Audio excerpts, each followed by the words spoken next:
আসসালামু আলাইকুম। সাকিবুল সাফওয়ান জিডি চ্যানেলের পক্ষ থেকে সবাইকে জানাই স্বাগত।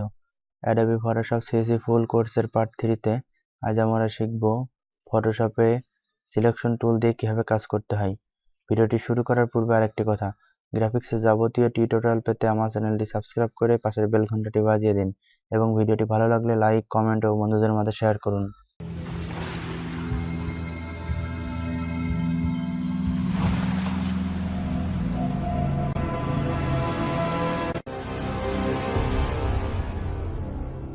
শুরুতে একটা ডকুমেন্ট ক্রিয়েট করব।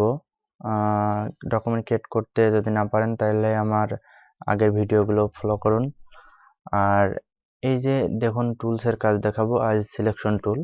তো এই যে সিলেকশন টুল এখানে দেওয়া আছে, প্রত্যেকটা সিলেকশন টুলের কর্নারে দেখুন একটি করে তীর চিহ্ন আছে। তো এগুলা থাকার মানে হলো এটা হলো গ্রুপ টুল। একই টুলের আন্ডারে কয়েকটি টুলস কাজ করে। তো এই টুলগুলাকে একত্র করার জন্য এখানে একটা তীর চিহ্ন দেওয়া আছে। এখানে যদি আমি রাইট ক্লিক করি তাহলে এখানে যতগুলো টুলস আছে এই রেক্ট্যাঙ্গুলার মার্ক টুলের ভেতরে আমি সবগুলোকে দেখতে পাবো। তো এটা হলো মুভ টুল, আমরা দেখাবো সিলেকশন টুল। তো সিলেকশন টুল দেখার জন্য আমরা ফাইল থেকে নতুন একটা ফাইল নেব, একটি ইমেজ নেব। সাপোজ এই ইমেজটি আমরা নিয়ে আসলাম। তো এই যে ইমেজ এখানে আনছি, তো এখান থেকে সিলেকশন টুলের কাজ প্রথমে রেক্ট্যাঙ্গুলার মার্ক টুল সিলেক্ট করলাম। সিলেক্ট করার পরে এখান থেকে আমি জাস্ট ড্র্যাগ করে এতটুকু সিলেক্ট করলাম। সিলেক্ট করার পরে আমি এডিট থেকে কপি, অর্থাৎ শর্টকাট কিবোর্ড কমান্ড কন্ট্রোল-C কপি করলাম। আর আমরা যে ডকুমেন্টটা নিচ্ছিলাম ওই ডকুমেন্টে এসে কন্ট্রোল-V, কিবোর্ড থেকে কন্ট্রোল-V অথবা এডিট থেকে পেস্ট করব। দেখুন আমরা আগের যেই ডকুমেন্ট থেকে আমরা যেটা সিলেক্ট করে কপি করছি, সেম অতটুকুই আমাদের এই ডকুমেন্টে পেস্ট হয়েছে। এটা হচ্ছে রেক্ট্যাঙ্গুলার মার্ক টুলের কাজ। বর্গ আকারে আপনি এটাকে সিলেক্ট করতে পারবেন, আর অন্য জায়গায় ক্লিক করলে ডিসিলেক্ট হয়ে যাবে, অথবা আপনি এখান থেকে ডিসিলেক্ট করতে পারবেন। এখান থেকে আমি যদি সিলেক্ট করি, সাপোজ সিলেক্ট করছি, এটাকে ডিসিলেক্ট করতে হলে অন্য জায়গায় একটা ক্লিক করলে হবে, অথবা সিলেক্ট থেকে ডিসিলেক্ট করলে ডিসিলেক্ট হয়ে যাবে। এটা হলো রেক্ট্যাঙ্গুলার মার্ক টুলের কাজ। পরে আছে ইলিপ্টিক্যাল মার্ক টুল। তো এটাকে আমি সিলেক্ট করলাম। সিলেক্ট করে আমি এখানে গিয়ে এখানে সাপোজ আমি এটাকে এই সূর্যটা আমি এখান থেকে ড্র্যাগ করে, দেখুন এখানে আমি যদি ড্র্যাগ করি তাহলে দেখুন এটা বৃত্ত আকারে হচ্ছে না, একটু লম্বা অথবা অন্য রকম হয়ে যাচ্ছে। তো এই যে আমি এটাকে যদি এভাবে সিলেক্ট করি, সিলেক্ট করার পরে আমি এটাকে সাপোজ আগের মতোই এডিট থেকে কপি এবং পরের ডকুমেন্টে গিয়ে এখান থেকে এডিট থেকে পেস্ট করব। তাহলে দেখুন মুভ টুলের সাহায্যে আমরা এখান থেকে মুভ করব। দেখুন যতটুকু আমি এখান থেকে সিলেক্ট করছি ঠিক অতটুকুই এখানে পেস্ট হয়েছে। তো আমি এখান থেকে ডিসিলেক্ট করি। তো আমি এখান থেকে এই ইলিপ্টিক্যাল মার্ক টুলটা আমি শিফট ক্লিক করে ধরে তারপর ড্র্যাগ করি, তাহলে দেখুন একদম বৃত্ত এর রেশিও ঠিক আছে, তো এভাবে সিলেক্ট হবে। তো আমি যদি এখান থেকে শিফট ক্লিক করে আমি যদি এটাকে ড্র্যাগ করি তাহলে দেখুন এটাকে সিলেক্ট হবে। শিফট ক্লিক করে ড্র্যাগ করলে এটা বৃত্ত আকারে সিলেক্ট হবে। তারপর কন্ট্রোল-C কিবোর্ড থেকে দিতে পারি, অথবা এডিট থেকে কপি দিতে পারি, তারপর আগে ডকুমেন্ট থেকে এডিট থেকে পেস্ট করতে পারি। তাহলে এখানে দেখুন যতটুকু আমি সিলেক্ট করছিলাম ঠিক অতটুকুই এখানে পেস্ট হয়েছে। তো এটা হচ্ছে ইলিপ্টিক্যাল মার্ক টুলের কাজ। তো এবার দেখুন সিঙ্গেল র মার্ক টুল। এটার কাজ হলো, এটাকে ডিসিলেক্ট করি। এটা সিঙ্গেল র মার্ক টুলের কাজ হলো, এটাকে আপনি একটা চিকন লাইনের মতো করে আপনি মার্ক করতে পারবেন, সিলেক্ট করতে পারবেন। তো এটা সিলেক্ট করতে পারবেন, অথবা আপনি এই সিঙ্গেল রো মার্ক টুলের কাজটা আপনি রেক্টেঙ্গুলার মার্ক টুল দিয়েও এই কাজটি করতে পারবেন। রেক্টেঙ্গুলার মার্ক টুল সিলেক্ট করে আপনি এখান থেকে চিকন একটা লাইন ক্রিয়েট করে আপনার যতটুকু সিলেক্ট করার কোনো প্রয়োজন হয় তাহলে আপনি এটাকে সিলেক্ট করতে পারবেন। এটা হলো সিঙ্গেল র মার্ক টুল অথবা সিঙ্গেল কলাম মার্ক টুল দিয়ে আপনি এভাবে সিলেক্ট করতে পারবেন। এভাবে আপনি যদি সিলেক্ট করার দরকার হয় যে কোনো লাইন বর্ডার জাতীয়, তাহলে আপনি এভাবে সিলেক্ট করতে পারবেন।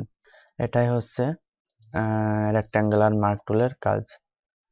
তো এটাকে আমরা ডিলিট করি।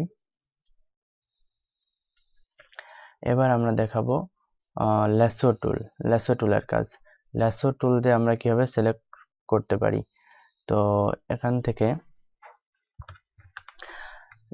প্রথমত ল্যাসো টুলকে সিলেক্ট করলাম, সিলেক্ট করে আমরা ল্যাসো টুল দিয়ে আমরা ফ্রি হ্যান্ডে দেখুন ফ্রি হ্যান্ডে সিলেক্ট করতে পারি যেভাবে ইচ্ছা। আমি সিলেক্ট করে এখানে যেখান থেকে স্টার্ট করেছিলাম এখানে ছেড়ে দিলাম।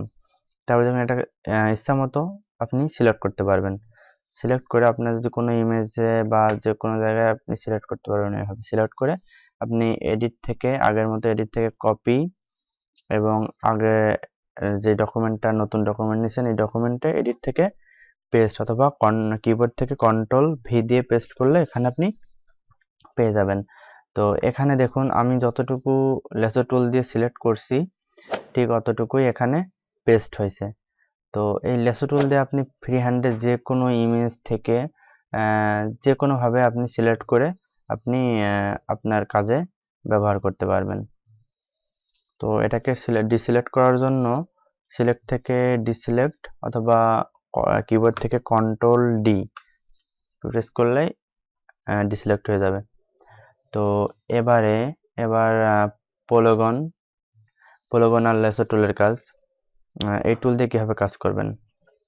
এই টুল দিয়ে আপনি কিবোর্ড এটা মাউস দিয়ে কাজ করবেন। মাউস দিয়ে এক জায়গায় ক্লিক করে আপনি কিবোর্ড মাউস কোনোটাই প্রেস করা লাগবে না। আপনি ফ্রি হ্যান্ডে যে কোনো জায়গায় ক্লিক করে আবার পরেরটা সিলেক্ট করতে পারবেন।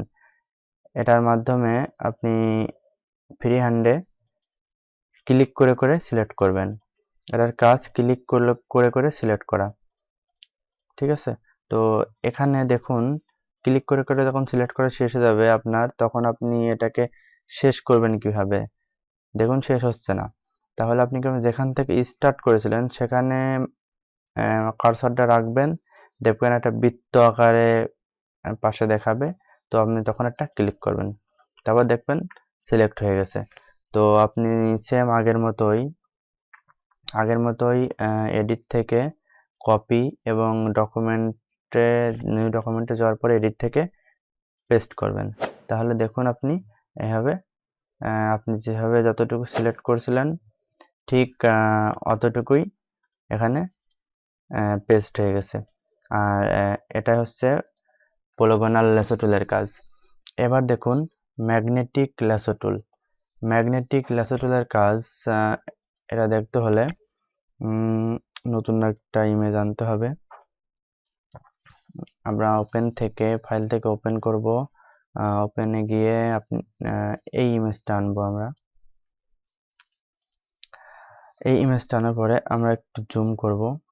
জুম করে এখান থেকে আমরা ম্যাগনেটিক ল্যাসো টুলটা সিলেক্ট করে আমি জাস্ট এখানে কর্নারে যেখান থেকে শুরু করব আমি চাচ্ছি যে এই মাউন্টেন অর্থাৎ এই যে পাহাড়টা আছে এটাকে আমি সিলেক্ট করব এবং পেছনে যে ব্যাকগ্রাউন্ড আকাশ আছে এটাকে আমি রাখবো না।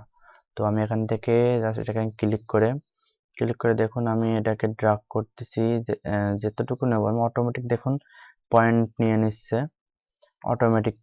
নিচ্ছে। আমি যেতটুকু সিলেক্ট করব জাস্ট সেখান থেকে আমি ড্র্যাগ করব। যখন দেখবো যে এটা একটু ভুল করে মাউন্টেনটা কেটে যাচ্ছে, সাপোজ একটু ভিতরে চলে আসলো, একটু লক্ষ্য করুন। দেখুন এখান থেকে দেখুন একটু ভেতরে চলে আসে, তখন আমরা কি করব, আমরা দেখুন একটু ভিতরে একটা ক্লিক পড়ে গেছে, তো আমি কিবোর্ড থেকে ডিলেটে যখন প্রেস করব তখন এটা ব্যাকে চলে আসবে, তখন আবার আমি এটাকে সিলেক্ট করতে পারবো। তো যখন একটু ভুলে হয়তো অনেক সময় না যেতে পারে, ভিতরে চলে যেতে পারে, তখন আমরা ক্লিক করে পথ দেখাই দেব। পথ দেখাই দিয়ে তখন আমরা ইচ্ছা মতো সিলেক্ট করতে পারবো। দেখুন এখান থেকে উপরে চলে যাচ্ছে, তখন আমরা কি করব, এখানে একটা ক্লিক করব, ক্লিক করে তারপর আমরা উপরে চলে যাব। উপরে দিয়ে আপনি ক্লিক করতে পারেন, অটোমেটিক পয়েন্ট নিয়ে নেবে। তারপরে এখান থেকে এখানে দেখুন নিচে আসছে কিন্তু সিলেক্ট নিচ্ছে না, তো আমি এখান থেকে কর্নারে একটা সিলেক্ট করব, ক্লিক করব, করে নিচ থেকে গিয়ে এই যে যেখান থেকে শুরু করেছিলাম সেখানে একটা ক্লিক করব। তখন দেখুন এটা সিলেক্ট হয়ে গেছে। সিলেক্ট হওয়ার পরে আমরা এডিট থেকে সেম আগের মতো কপি করব এবং আমরা যেই ডকুমেন্টে আমরা ডকুমেন্ট নিয়েছিলাম ওখানে আমরা এডিট থেকে পেস্ট করব। তখন দেখুন এখানে আমার সিলেক্ট হয়েছে, কিন্তু দেখুন কর্নার দিয়ে একটু সিলেক্ট ঠিক মতো হয় নাই। তো আমরা এটুকু কি করতে পারি, আমরা আগের মতো এখান থেকে ল্যাসো টুলটা নিতে পারি। ল্যাসো টুলটা নিয়ে আমরা এখান থেকে সিলেক্ট করে এখান থেকে গিয়ে এদিক থেকে আমরা এখানে যেখান থেকে স্টার্ট করেছিলাম সেখানে মিলিয়ে দিলাম। তারপর আমরা কি করতে পারি, কিবোর্ড থেকে ডিলেটে প্রেস করতে পারি। তারপরে যেটুকু সিলেক্ট আছে আমরা সিলেক্ট থেকে ডিসিলেক্ট অথবা কন্ট্রোল ডি দিলে ডিসিলেক্ট হয়ে যাবে। তো এটা হচ্ছে সিলেকশনের কাজ। আমরা দেখালাম সিলেকশন, রেক্ট্যাঙ্গুলার মার্ক টুল এবং ল্যাসো টুলের কাজ। আশা করি আপনারা সবাই বুঝতে পারছেন। নেক্সট ভিডিওতে ম্যাজিক টুলের কাজ দেখাবো। তো ধন্যবাদ সবাইকে।